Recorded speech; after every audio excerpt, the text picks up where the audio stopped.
नमस्कार, UP live देख रहे हैं आप और मैं हूं आपके साथ शिवम चतुर्वेदी। बुलेटिन की शुरुआत करते हैं। यूपी के मुरादाबाद दौरे पर पहुंचे मुख्यमंत्री योगी आदित्यनाथ। सीएम योगी के ने सर्किट हाउस में महत्वपूर्ण बैठक की और बैठक में बीजेपी सांसद, विधायक और अधिकारी मौजूद रहे। आपको बता दें कि एसआईआर, आगामी पंचायत चुनावों की रणनीति पर चर्चा हुई है। वहीं सीएम ने विकास कार्य और कानून व्यवस्था की भी समीक्षा की है। तो बैठक में बीजेपी सांसद, विधायक और अधिकारी मौजूद रहे और इस दौरान सीएम ने विकास कार्य और कानून व्यवस्था की भी समीक्षा की है। आपको बता दें कि एसआईआर, आगामी पंचायत चुनावों की रणनीति पर भी इस दौरान चर्चा हुई है और सीएम ने विकास कार्यों को लेकर के भी विस्तृत चर्चा की। आपको बता दें कि बैठक में बीजेपी सांसद और विधायक मौजूद रहे।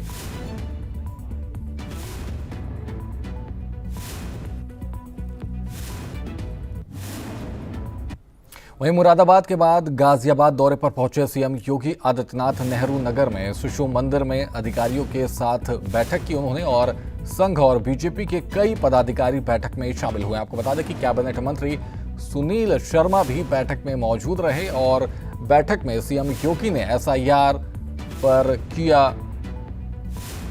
समीकरण। आपको बता दें कि संघ और बीजेपी के कई पदाधिकारी बैठक में शामिल हुए और इस दौरान कैबिनेट मंत्री सुनील शर्मा भी बैठक में मौजूद रहे।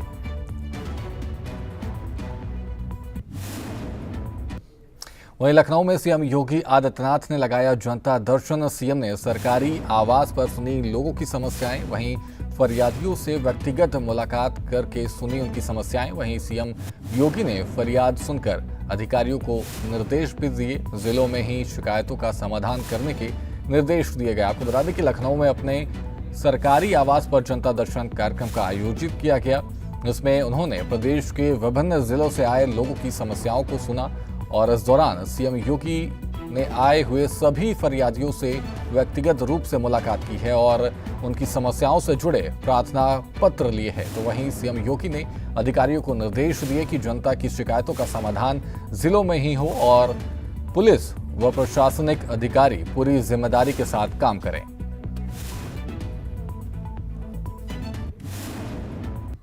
गाजियाबाद के कविनगर में एसआईआर को लेकर महत्वपूर्ण बैठक का आयोजन हुआ है। आपको बता दें कि रामलीला मैदान के मां जानकी सभागार में इस महत्वपूर्ण बैठक का आयोजन हुआ, जिसमें प्रदेश के डिप्टी सीएम ब्रजेश पाठक ने मुख्य अतिथि के रूप में शिरकत की। देखिए खास रिपोर्ट।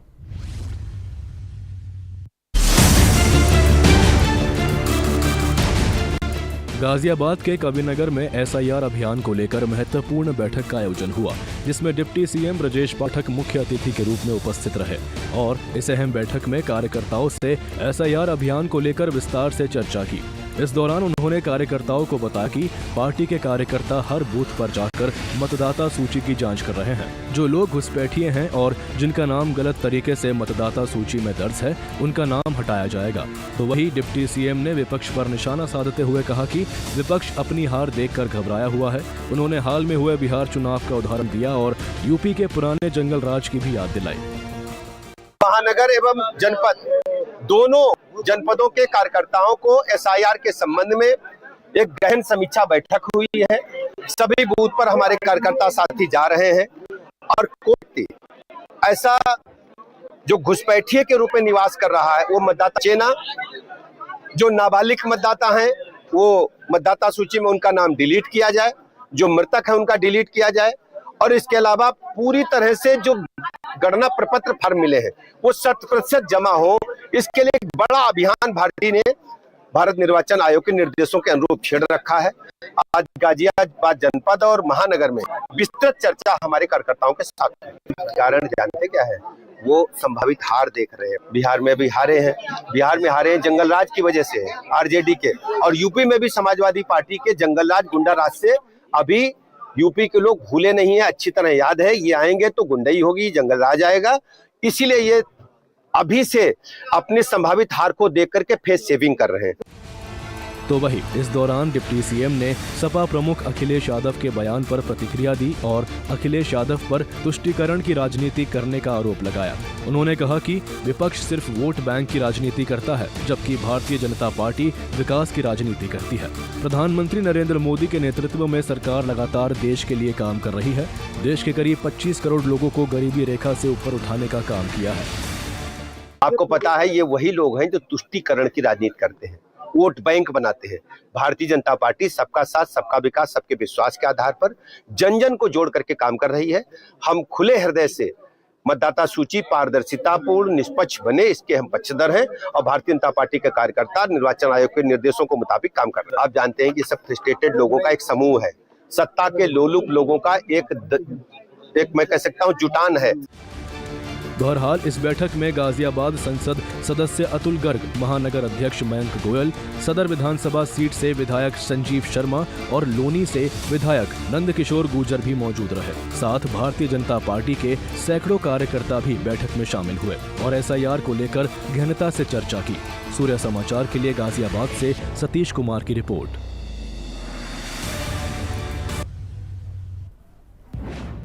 वहीं लखनऊ में घुसपैठियों पर डिप्टी सीएम केशव प्रसाद मौर्य ने बड़ा बयान दिया। घुसपैठियों न देश में रहना चाहिए न यूपी में रहना चाहिए। घुसपैठियों के ऊपर नागरिकों का हक नहीं लुटाना चाहिए। आपको बता दें कि डिप्टी सीएम ने अखिलेश यादव पर भी इस दौरान निशाना साधा। घुसपैठियों को ढूंढा जा रहा है तो उनके पेट में दर्द क्यों है। तो केशव प्रसाद मौर्य ने इस दौरान सपा प्रमुख अखिलेश यादव को भी घसीटा और उनके ऊपर भी निशाना साधा। देखिए, घुसपैठी न देश में रहने चाहिए, न उत्तर प्रदेश में रहना चाहिए, न मतदाता सूची में रहना चाहिए, न राशन कार्ड में रहना चाहिए, न देश के नागरिकों का जो हक है उसको उनके ऊपर लुटाना चाहिए। और माननीय प्रधानमंत्री श्री नरेंद्र मोदी जी के नेतृत्व में देश के अंदर और आदरणीय मुख्यमंत्री जी के नेतृत्व में उत्तर प्रदेश के अंदर एक बहुत अच्छा अभियान चल रहा है और इस अभियान का अच्छा प्रभाव होगा आने वाले समय में। घुसपैठिया मुक्त भारत, घुसपैठिया मुक्त उत्तर प्रदेश। नहीं, उनके पेट में क्यों दर्द हो रहा है? अगर घुसपैठियों को खोजा जा रहा है पुलिस के द्वारा, प्रशासन के द्वारा और भाजपा के द्वारा भी, तो उनको दर्द क्यों हो रहा है? उनसे क्या रिश्तेदारी है वो सार्वजनिक करें। क्यों घुसपैठियों को मतदाता सूची में और यहाँ बसाने का काम अपनी सरकार के समय किए? क्यों आतंकवादियों का मुकदमा उन्होंने अपनी सरकार के समय वापस लेने का काम किया? इसका जवाब तो अखिलेश यादव जी को देना। श्री अखिलेश यादव जी बिहार के चुनाव के बाद से बहुत परेशान हैं। उनको लगातार उत्तर प्रदेश के मुख्यमंत्री की कुर्सी सपने में दिखाई दे रही थी, लेकिन बिहार चुनाव प्रचार करने के बाद और वहां का रिजल्ट आने के बाद उनका सपना चकनाचूर हो गया है। इसलिए वो बौखलाए हैं, इसलिए इस प्रकार के उल जुलूल बयान वो लगातार दे रहे हैं, आगे भी देंगे और 2047 तक समाजवादी पार्टी और उनके मुखिया अखिलेश यादव जी का राजनीतिक भविष्य अंधकार। वहीं लखनऊ में कैबिनेट मंत्री सुरेश खन्ना ने सपा पर निशाना साधा है। सपा का मॉडल था परिवारवाद, भ्रष्टाचार और अपराध था। सपा शासन में नौकरी निकलते ही बंदरबाट शुरू हो जाती थी। महाभारत के रिश्ते वसूली के लिए निकल पड़ते थे। तो सुरेश खन्ना ने सपा पर जमकर हमला बोला और बीजेपी ने काबिलियत के आधार पर 8.5 लाख नौकरियां दी हैं। तो महाभारत के रिश्ते, वहीं बीजेपी ने काबिलियत के आधार पर 8.5 लाख नौकरियां दी। पार्टी का मॉडल था भ्रष्टाचार, अपराध व परिवारवाद। भारतीय जनता पार्टी का मॉडल विकास, सुरक्षा और सुशासन है। सपा शासन में नौकरी आते ही महाभारत के रिश्ते वसूली के लिए निकल पड़ते थे, जबकि भाजपा सरकार में सिर्फ काबिलियत ही नौकरी पाने का पैमाना है। पिछले 8.5 वर्ष में 8.5 लाख युवाओं को सरकारी नौकरी मिली, किसी मापदंड पर नहीं बल्कि केवल काबिलियत पर। अब पारदर्शिता व निष्पक्षता के साथ ही सिर्फ योग्यता के आधार पर नौकरी दी जा रही है। अखिलेश यादव जी ने किसानों से संवाद करते तो उन्हें याद रहता, हमारी सरकार गरीबों को मुफ्त राशन, किसानों को सम्मान निधि, महिलाओं को उज्ज्वला गैस का कनेक्शन तथा सिलेंडर दे रही है। जनता जानती है कि भाजपा महंगाई रोकने के साथ ही सबका साथ सबका विकास कर रही है, जबकि समाजवादी पार्टी पोस्टर व बयानबाजी करने के साथ ही सिर्फ परिवार का विकास करती है।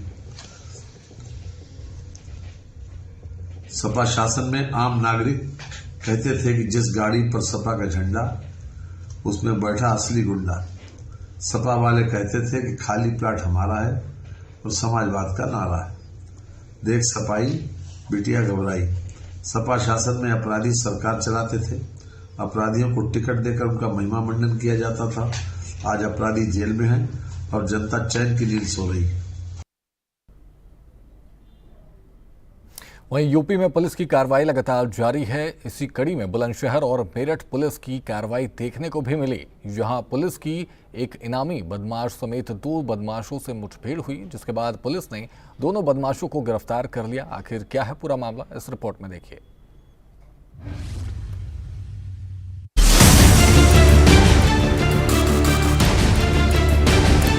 बुलंदशहर के नगर कोतवाली इलाके में पुलिस की बदमाश से मुठभेड़ देखने को मिली, जहां वलीपुरा नहर के पास एक 20,000 का इनामी बदमाश पुलिस को आता दिखाई दिया। जिसके बाद पुलिस ने बदमाश को रुकने का इशारा किया तो बदमाश अफरोज आलम ने फायरिंग शुरू कर दी, जिसके बाद पुलिस की जवाबी फायरिंग में बदमाश घायल हो गया। जिसके बाद पुलिस ने उसे गिरफ्तार करके अस्पताल में भर्ती करा दिया। पुलिस ने बदमाश के कब्जे से एक स्कूटी, अवैध तमंचा और कारतूस बरामद किए हैं। बदमाश अफरोज आलम गाजियाबाद के लोनी का निवासी है और एटीएम से धोखाधड़ी और चोरी के 8 से अधिक मामलों में वांछित था। कोतवाली नगर क्षेत्र के वलीपुरा एरिया में पुलिस की संदिग्ध वाहनों की चेकिंग हो रही थी। चेकिंग के दौरान एक स्कूटी आते हुए दिखाई दी। पुलिस ने उसको रोकने का इशारा किया तो उसने अपनी स्कूटी उल्टी दिशा में भगा के वलीपुरा नहर की तरफ मोड़ दी। पुलिस ने जब उसका पीछा किया तो वह व्यक्ति स्कूटी छोड़कर वो भागने लग गया और उसने पुलिस पर फायर कर दिया। जवाबी मुठभेड़ में पुलिस द्वारा की गई फायरिंग में वो व्यक्ति घायल हो गया। उस व्यक्ति से जब पूछताछ की गई तो उसने अपना नाम अफरोज आलम पुत्र नौशाद आलम निवासी गाजियाबाद बताया। अफरोज पर कोतवाली नगर के एटीएम फ्रॉड और चोरी के मामले में 20,000 रुपये का इनाम है। इस पे कुल 8 मुकदमे हैं और इसके पास से हमको एक स्कूटी, एक तमंचा और कारतूस बरामद हुए हैं। अफरोज को उपचार हेतु जिला अस्पताल भिजवा दिया गया है और अग्रिम विधिक कार्रवाई की जा रही है। तो वहीं दूसरी तरफ मेरठ के लिसाड़ी गेट के पास पुलिस की कार्रवाई देखने को मिली, जहां मदीना कॉलोनी फेज 2 के पास पुलिस और स्वाट टीम की संयुक्त चेकिंग अभियान चल रहा था कि तभी एक मोटरसाइकिल सवार संदिग्ध युवक को रोकने का प्रयास किया गया, लेकिन बदमाश ने रुकने के बजाय पुलिस पर फायरिंग करते हुए बाइक उल्टी दिशा में दौड़ा दी। जिसके बाद पुलिस ने जवाबी कार्रवाई करते हुए फायरिंग की, जिससे बदमाश फकरुद्दीन उर्फ फकरू के पैर में गोली लग गई, जिससे वह घायल हो गया। जिसके बाद पुलिस ने उसे तुरंत गिरफ्तार कर इलाज के लिए जिला अस्पताल भेज दिया। पुलिस को बदमाश के पास से एक अवैध तमंचा, कारतूस और बिना नंबर की मोटरसाइकिल बरामद हुई है। बदमाश फकरुद्दीन के खिलाफ हत्या, लूट और चोरी जैसे 16 से अधिक गंभीर मामले दर्ज है। थाना लिसाड़ी गेट पुलिस एवं शहर की स्वाट टीम द्वारा एक चेकिंग की जा रही थी। चेकिंग के दौरान एक संदिग्ध व्यक्ति बाइक पर आता हुआ दिखाई दिया। पुलिस ने जब इसे रुकने का इशारा किया तो इसने पुलिस पर फायरिंग कर भागने का प्रयास किया है, जिसकी जवाबी कार्रवाई में इसके पैर पे गोली लगी है। इसके पास से हमें एक बाइक, एक तमंचा, एक जिंदा कारतूस, एक खोखा कारतूस बरामद हुआ है। इसका नाम फकरुद्दीन उर्फ फकरू है। ये एक शातिर किस्म का अपराधी है। इसके ऊपर 16 से अधिक मुकदमे पंजीकृत हैं, जिसमें हत्या, लूट, चोरी जैसे अपराध शामिल हैं। जो घायल है उसे उपचार हेतु जिला अस्पताल में एडमिट कराया गया तथा आवश्यक विधिक कार्रवाई की जा रही है। बहरहाल यूपी पुलिस बदमाशों पर लगातार कार्रवाई कर रही है और बदमाशों पर नकेल कसने के लिए एनकाउंटर भी कर रही है। लेकिन अब देखने वाली बात होगी कि इन एनकाउंटरों से बदमाशों पर कितना असर पड़ेगा और प्रदेश में कितने अपराधों में कमी आएगी। सूर्य समाचार के लिए मेरठ और बुलंदशहर से ब्यूरो रिपोर्ट।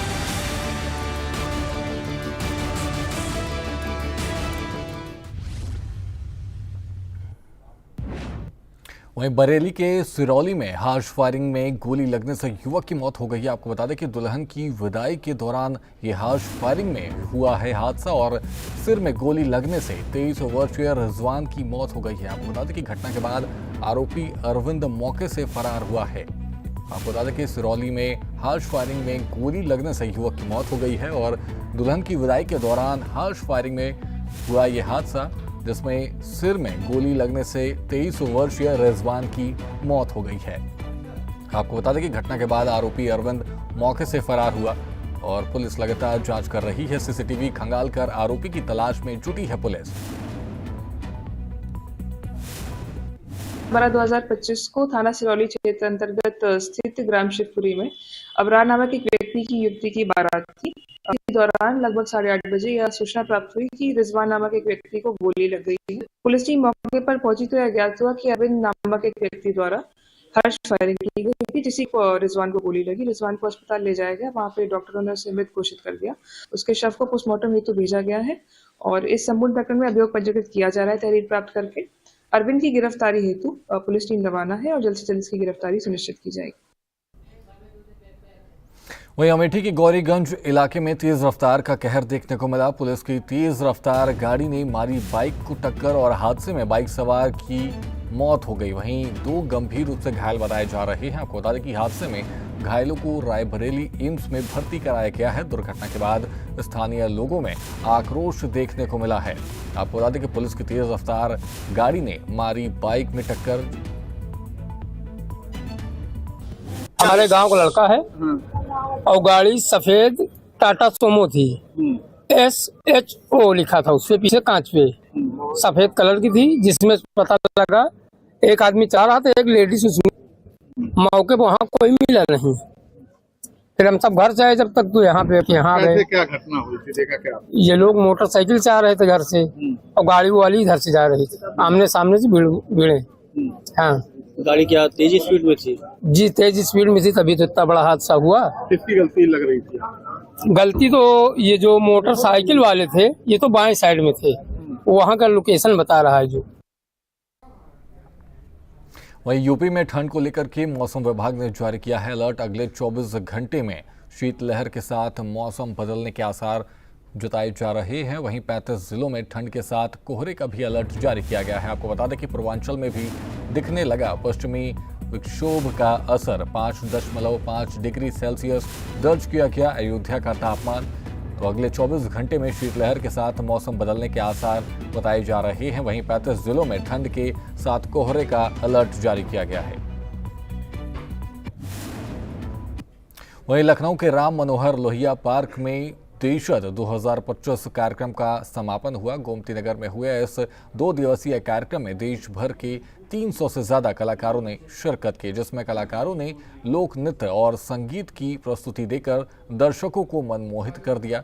देखिए इस रिपोर्ट में।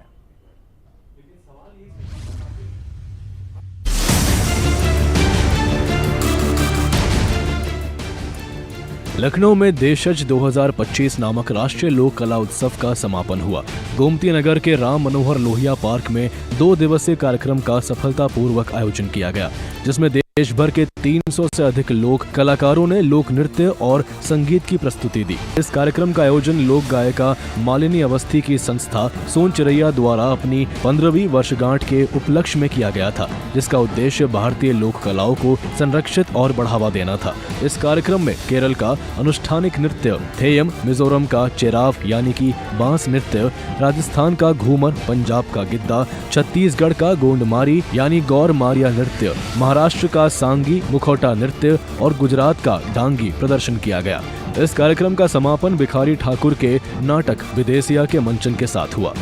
तो वही कार्यक्रम को लेकर पद्मश्री मालिनी अवस्थी ने बताया कि सोनचिरैया संस्था पिछले 15 वर्षों से भारतीय लोक कला, लोक संगीत और परंपराओं के संरक्षण, संवर्धन और प्रचार प्रसार के लिए निरंतर कार्यरत है। उन्होंने इस आयोजन को केवल एक उत्सव नहीं बल्कि एक सांस्कृतिक आंदोलन बताया, जिसका उद्देश्य भारत की लोक कलाओं को उनके प्रामाणिक रूप में स्थापित करना है। मालिनी अवस्थी ने यह भी जानकारी दी कि देशज पिछले 4 वर्षों से लखनऊ में सफलतापूर्वक आयोजित किया जा रहा है। यह उत्सव हर बार भारतीय लोक जीवन की विविधता को एक ही मंच पर लाने में सफल रहा है। पूरे भारतवर्ष से हम लोग कलाकारों को आमंत्रण देते हैं। कोशिश रहती है कम से कम 12 से 16 दल प्रतिवर्ष आएं और कोने कोने से हम बुलाते हैं। अपने आसपास के उत्तर प्रदेश, मध्य प्रदेश, हरियाणा, पंजाब, राजस्थान तो है ही, लेकिन ये देख रहे हैं मिजोरम के कलाकार हैं, जम्मू कश्मीर के कलाकार, छत्तीसगढ़, गोंड, तो ऐसे सारे कलाकारों को हम लोग एक मंच पे ये दिखाते हैं कि एक भारत श्रेष्ठ भारत किस तरह से है। और भारत को आप ये जानना है तो पहले अपने लोक कलाकारों को और उनकी बड़ी श्रद्धा के साथ संचित की हुई संस्कृति को भी आदर करना सीखे हमारे श्रोता। यही मकसद है सोनचिरैया और देशज का। हर थीम अलग रहती है। अब की बार जीव जंतु है, आप देख रहे हैं ये मंच भी हमारा पूरा हाथ से बना हुआ है मंच, और जीवों के प्रति पहला कार्यक्रम में आपने देखा बाघ बन करके आए थे। हर बार अलग थीम रखते हैं। पिछली बार कुंभ थी, उसके पहले छठ लिया था, एक बार प्रभु राम को लिया था। हर बार अलग थीम रहती है और उसी पे कार्यक्रम होता है। बहरहाल सोनचरैया संस्था द्वारा एक अनूठा प्रयास था जिसमें भारतीय लोक जीवन की विविधता को एक मंच पर प्रदर्शित किया गया, जिसमें कलाकारों ने अपनी बेहतरीन कला का प्रदर्शन किया और दर्शकों को मंत्रमुग्ध कर दिया। सूर्य समाचार के लिए लखनऊ से ब्यूरो रिपोर्ट। वहीं गोवा हादसे के बाद अलर्ट मोड पर आया नोएडा प्रशासन। अग्निशमन विभाग ने क्लब और रेस्टोरेंट की सुरक्षा जांच की है। आपको बता दें कि आगामी त्योहारों को लेकर अग्निशमन विभाग ने जांच की। वहीं अग्निशमन विभाग ने क्लब और रेस्टोरेंट मालिकों को निर्देश दिए, अग्निशमन सुरक्षा मानकों को पूरा करने के निर्देश दिए हैं। तो गोवा हादसे के बाद नोएडा प्रशासन भी अलर्ट मोड पर है। अग्निशमन विभाग ने क्लब और रेस्टोरेंट की जांच की।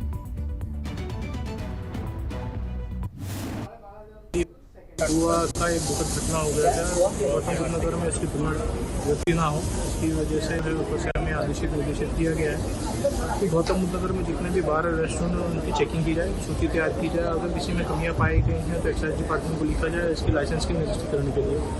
अभी तक हमने 12 चेक किए थे, यहाँ पे भी हमने करीब 10 के करीब चेक किए हैं। हमें अभी तक सुरक्षा संपूर्ण मिली है। यहाँ पीछे देख सकते हैं कि यहाँ पे फायर फाइटिंग सिस्टम्स हैं, अलार्म सिस्टम्स वर्किंग कंडीशंस में हैं। और सबसे अच्छी बात है कि हमने एक इलेक्ट्रिकल की एक एक्सरसाइज की हमने एक टीम बनाई है और टीम के जो है टीम से हम लोग चेकिंग करा रहे हैं और हम इसमें जो है अभी तक जो भी कमियां मिलेगी हम इसको बंद कराएंगे। जो भी आपके श्रोतागण हैं उनसे मैं यही गुजारिश करूँगा कि सबसे पहले कोई भी आग लगती है तो वहाँ से सुरक्षित स्थान पर निकल जाए, पहला चीज़। दूसरा चीज़ कि इलेक्ट्रिकल से वहाँ फायर हुई थी, इसलिए हमने इलेक्ट्रिकल सेफ्टी से भी हमने यहाँ पे टीम रखा है। तीसरा चीज़ जो है हमें ये ध्यान रखना होगा कि आग से ज़्यादा धुआं खतरनाक होता है। तो जो भी आग लगे आप सुरक्षित स्थान पर निकल जाए, चाहे घुटने के बल रेंगते हुए बाहर निकले अथवा आप कैसे भी निकले, नाक पे रुमाल रख के, गीला रुमाल रख के निकले, परंतु आप सुरक्षित स्थान पर निकले। अगर आप सुरक्षित स्थान पर निकलेंगे तब जाके आप फायर डिपार्टमेंट को, पुलिस डिपार्टमेंट को कॉल करें। हम जो है समय रहते हम पहुँचेंगे और हमारी जो है टर्नआउट है वो बहुत ही फास्ट है। हम निश्चित तौर पर आपके पास जल्दी पहुँचेंगे। फिलहाल यूपी लाइव में इतना ही। आप बने रहिए सूर्य समाचार के साथ। नमस्कार।